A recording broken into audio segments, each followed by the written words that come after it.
Grazie, allora mi presento, sono Claudio Canova, presidente della Fondazione Fantastiche Dolomiti e ringrazio Dario e Longarone Fiere Dolomiti per questa opportunità. L'anno scorso effettivamente avevamo cominciato un percorso che andava, Dario, anche verso la direzione degli aiuti e dei sostegni alle imprese che innovano e fanno sostenibilità. E questo, essendo uno degli scopi e obiettivi principali che ci siamo posti dall'inizio, quello di accompagnare queste aziende e anche il mondo della gelateria in un progetto che abbiamo chiamato Smart Gelato. Non si chiama così a caso, è il termine che ormai contraddistingue ogni elemento di sostenibilità. Siamo a Longarone, sapete che abbiamo l'unica tratta d'Europa Smart Road da Longarone a Cortina, che verrà sperimentata a breve, e quale miglior luogo quindi per arrivare a avviare questo ragionamento. È per questo che il primo intervento, e sarà a distanza perché per motivi di salute non è riuscito a venire qui, sarà del nostro socio Marco Stevanin, che dovrebbe essere già in linea. Giusto Marco, ci senti? Sì, vi sento benissimo. Benissimo. Lascio a Marco la sua presentazione, ma è inutile negarlo, è uno dei maggiori esperti europei di conversione aziendale e quindi di questa transizione verso la sostenibilità delle aziende, e ho chiesto a Marco di fare un intervento diretto, pragmatico verso il vostro mondo, legato ovviamente all'ambito della sostenibilità in termini legislativi, ma non solo. E se ritieni, Marco, faremo una sorta di colloquio, ti chiederò anch'io delle cose in modo tale che si sentirà meno la tua mancanza. Ok? Prego Marco. Intanto grazie per l'invito e vi chiedo veramente scusa, ma ho avuto un post-Covid piuttosto duro con una pericardite, poi una pleurite e adesso una polmonite, quindi è circa un mese che sto combattendo su problemi di salute, per cui se ringrazio appunto Claudio e l'organizzazione per avermi fatto risparmiare un po' di chilometri, però vi chiedo anche scusa per non essere presente lì. Marco, mi chiedono se puoi alzare un po' il livello, il volume della tua voce. Mi sentite? Sì? Meglio. Allora, intanto appunto, a parte questo di scusarmi appunto per non essere lì, che di solito si inizia male con le scuse, ma ho cercato appunto di rispondere alle questioni che mi poneva appunto Claudio Canova in modo pragmatico su queste tematiche appunto dell'ecologia e delle tematiche che l'industria, sia il negozio piccolo di una gelateria come l'industria, affrontano, nel senso che io sono uno di quelli che quando sente parlare di sostenibilità ha un po' un brivido sulla schiena, e ogni tanto con i miei clienti, che sono sia piccoli esercizi, ma pochi, ma soprattutto la grande industria che seguiamo sotto il profilo della valutazione ambientale e delle autorizzazioni,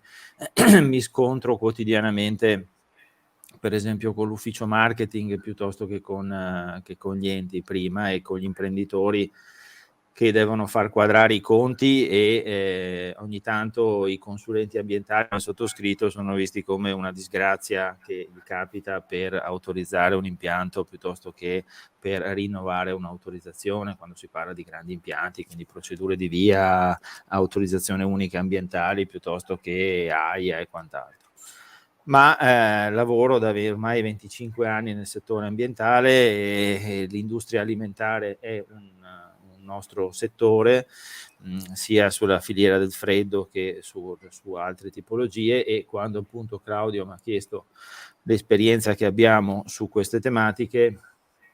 vedrete poi nelle slide, insomma, il tema fondamentale che noi curiamo e che cerchiamo di curare su questi, diciamo, su questi settori è soprattutto il tema della reputazione, nel senso che il patrimonio fondamentale che ha un'azienda, che sia una gelateria piccola piuttosto che una grande industria, è la reputazione. Molto spesso sui giornali, anche basta che voi scriviate gelaterie piuttosto che rischi per la salute, piuttosto che diciamo contenziosi, vi vengono fuori che, non so, nel Modenese piuttosto che da altre parti molti esercizi sono stati sequestrati, chiusi per mancanza di pulizia o per non corretta gestione di un un esercizio e quant'altro, come per la grande industria a volte alcuni blocchi sulle autorizzazioni ambientali. Quindi il tema fondamentale, almeno dal mio punto di vista e dall'esperienza che ho, è supportare l'industria piuttosto che l'imprenditore in sé per sé, che sia grande o piccolo, nel cercare di creare un po' di organizzazione sulla sua azienda e soprattutto la reputazione è molto di più, quindi la credibilità vale molto di più della sostenibilità in termini generali. È ovvio che la parola sostenibilità bisogna evitare di, diciamo così, di essere poi accusati di greenwashing, quindi di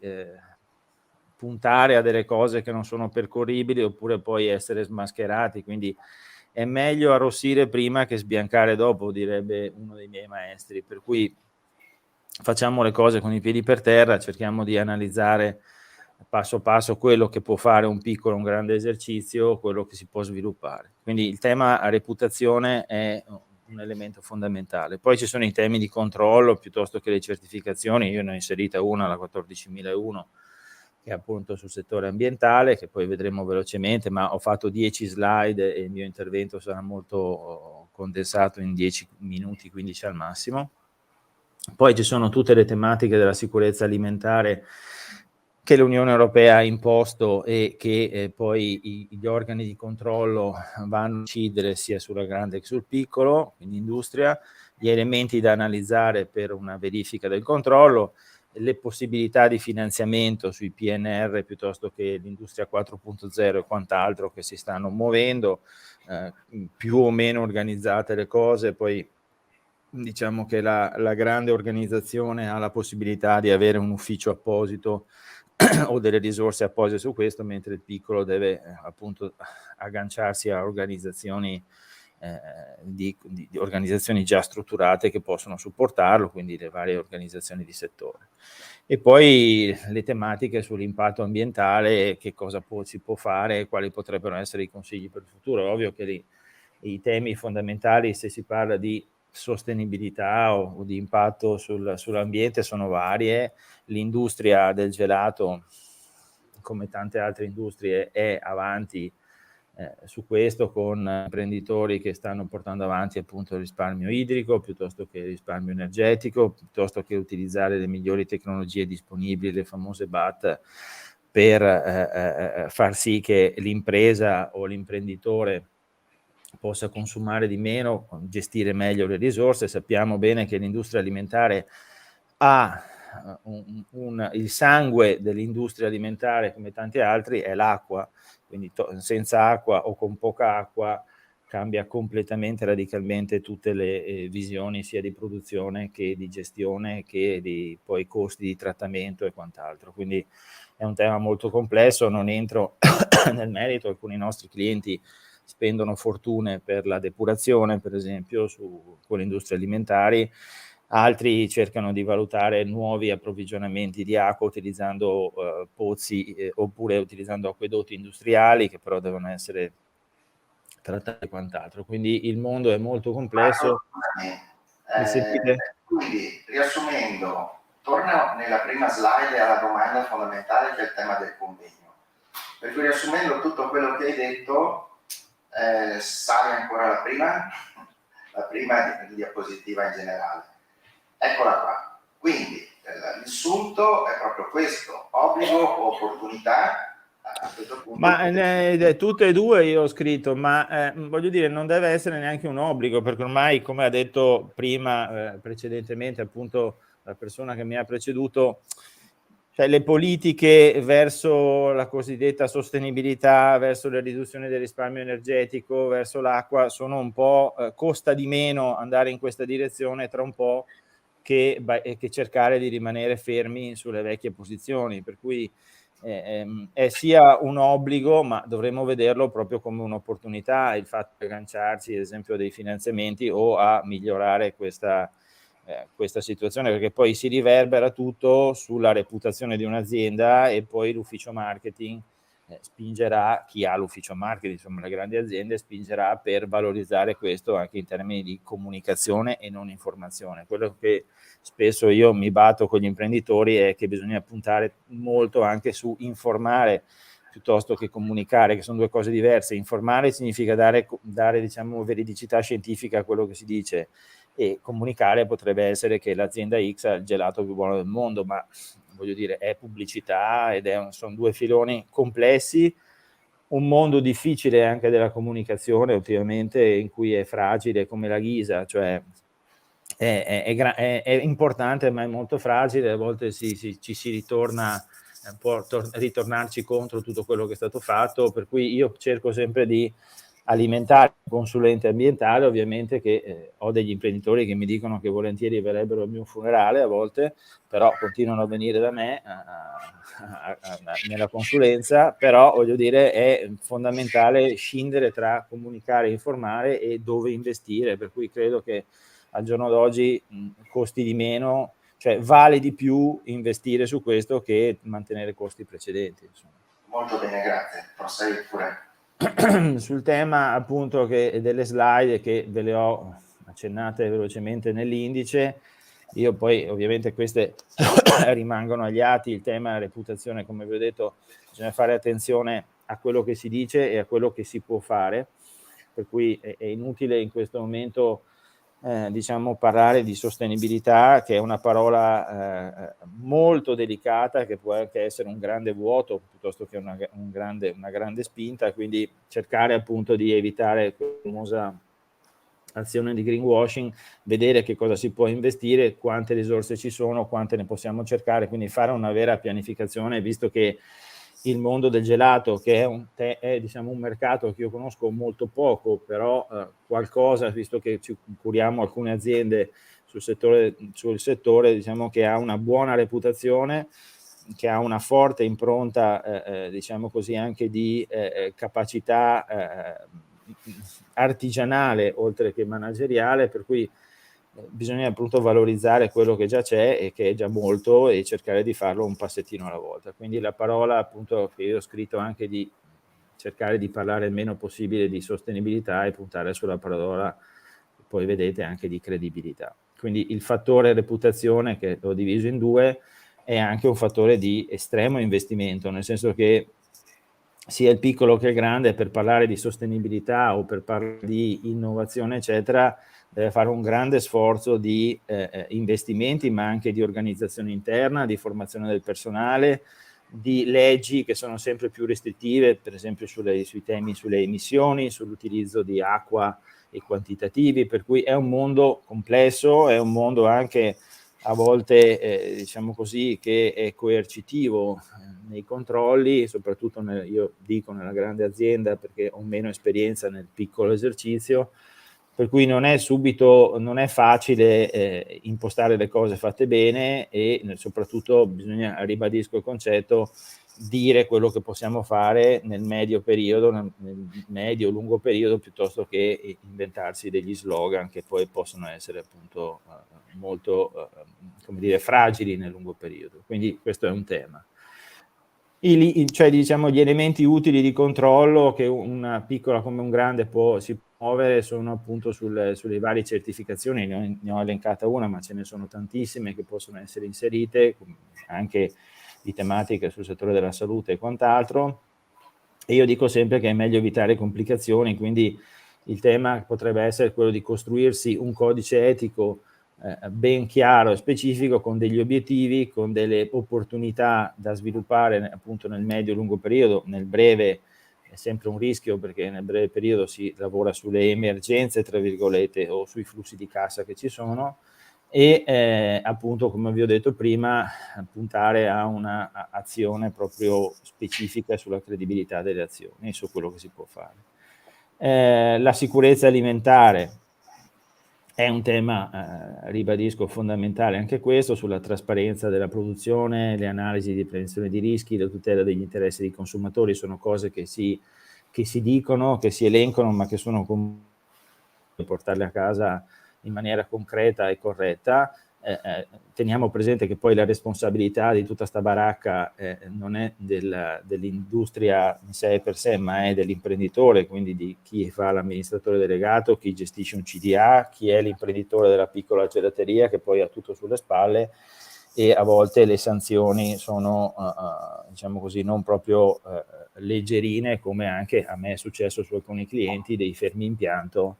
che sono costati milioni di euro, anche se sono durati poco, per delle cose che potevano essere gestite prima e che sono state magari nascoste perché non si voleva dirlo al consulente e quant'altro. Quindi bisogna veramente guardare ad ampio spettro, ma a cercare di fare il più possibile, diciamo così, a seguire un po' la norma e di conseguenza gli investimenti.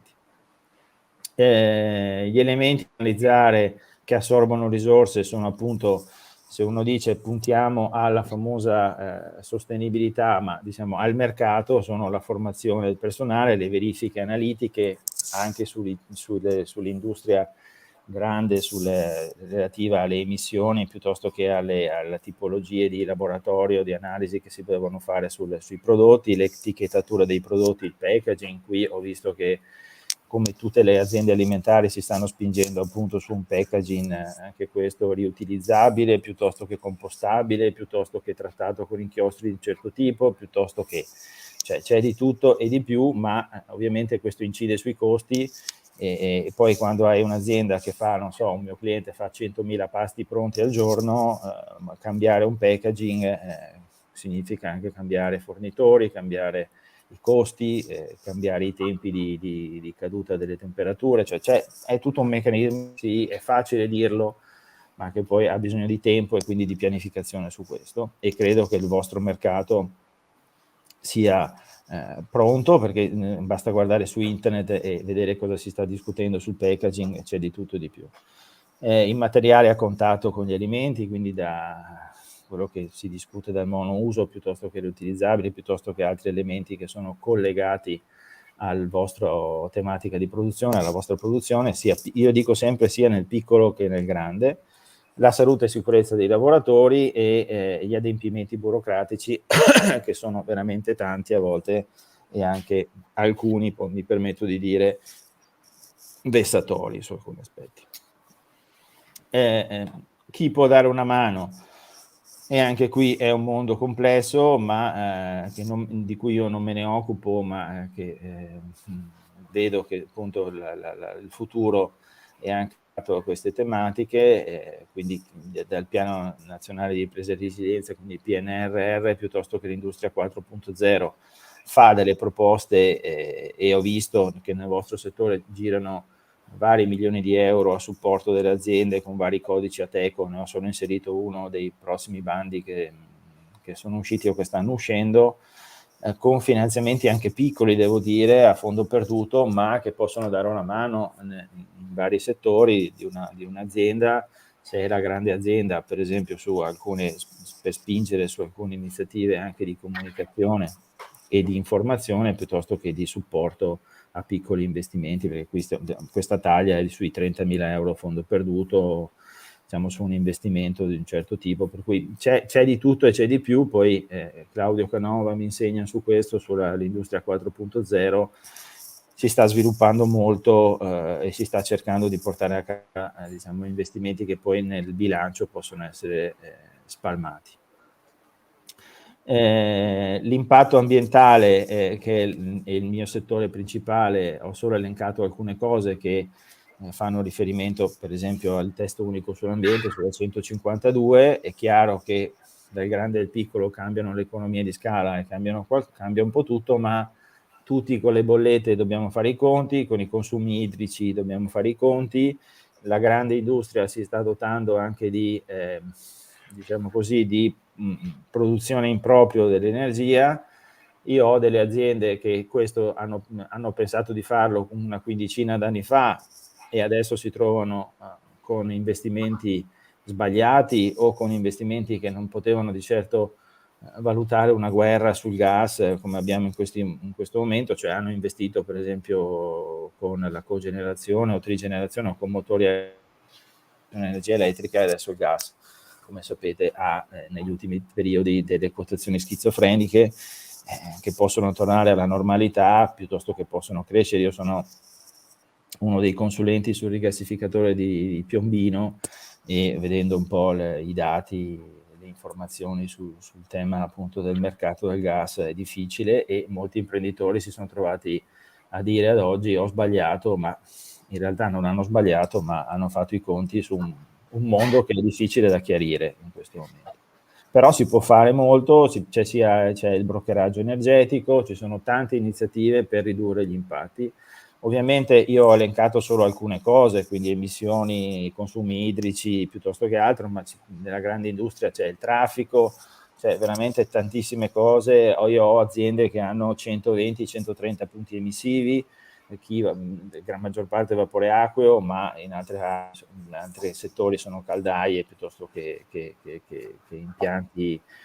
in ammoniaca, per cui insomma dipende sempre in un mondo complesso, ma le tematiche sono abbastanza codificate all'interno del testo unico e si può lavorare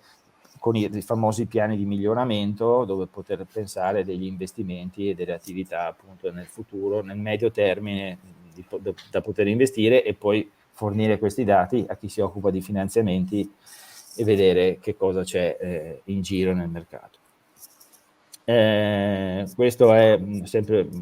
legata a una slide sull'impatto ambientale, il fatto di farsi anche nel piccolo delle checklist diciamo di adempimenti annuali, supportare l'imprenditore che ne ha già abbastanza di suo ad avere un memorandum, diciamo così, di tutto quello che serve annualmente. Ovviamente la grande industria ha un ufficio preposto piuttosto che il piccolo, però è sempre utile fare chiarezza e fare organizzazione, che è un tema nel nostro settore, nel mio settore ambientale, estremamente delicato, perché la norma cambia spesso, per cui insomma è facile anche dimenticarsi delle cose, poi ti arriva l'ARPA e ti ricorda delle cose che magari poi ti costano una sanzione. Non dico un fermo impianto ovviamente, ma costano sanzioni. Cosa proporre per il prossimo futuro? Me l'ha chiesto Claudio e come la vedo io sono una persona abbastanza razionale, dico le cose che si possono fare sono tante, ma io le ho condensate in due cose che per me sono importanti ogni volta che vedo un'azienda, cioè avere un codice etico dove inserire all'interno, che non è il bilancio di sostenibilità, ma un codice etico dove all'interno inserire tipo di investimenti, tipo di opportunità che ci possono essere e scadenziari, quindi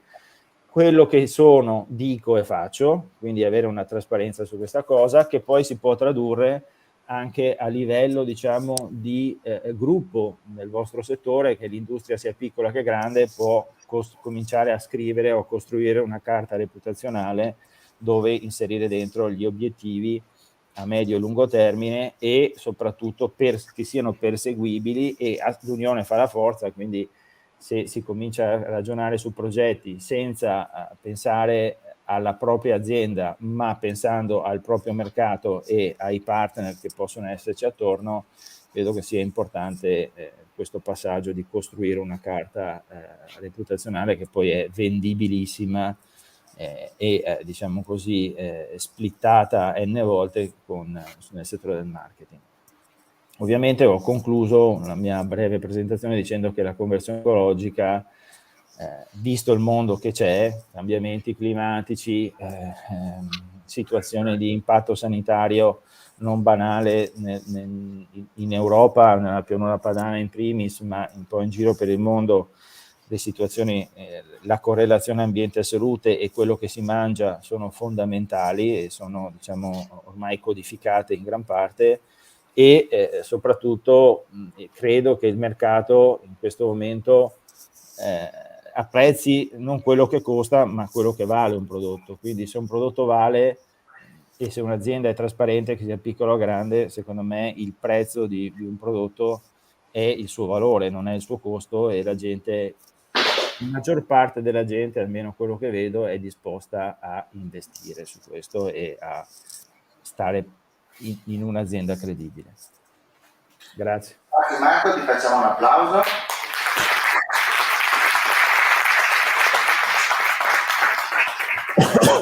grazie. auguri per la tua salute, grazie. Sopravvivo. Confidiamo anche sul seguito di questa tua cosa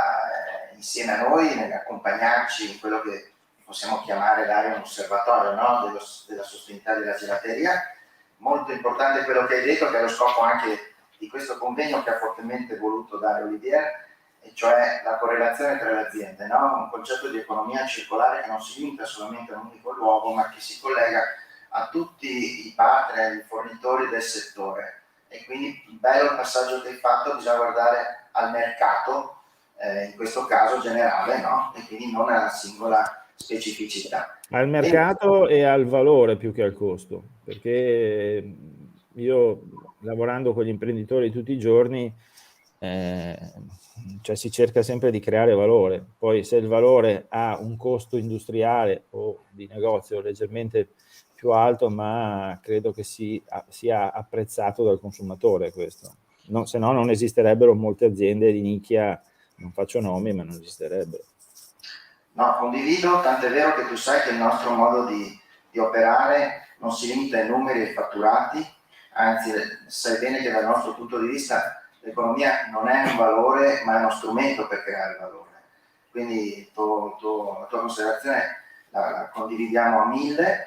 ed è per questo che ti ringraziamo ancora e passiamo, se vuoi rimanere... Sì, resto collegato perché mi interessa un paio di presentazioni.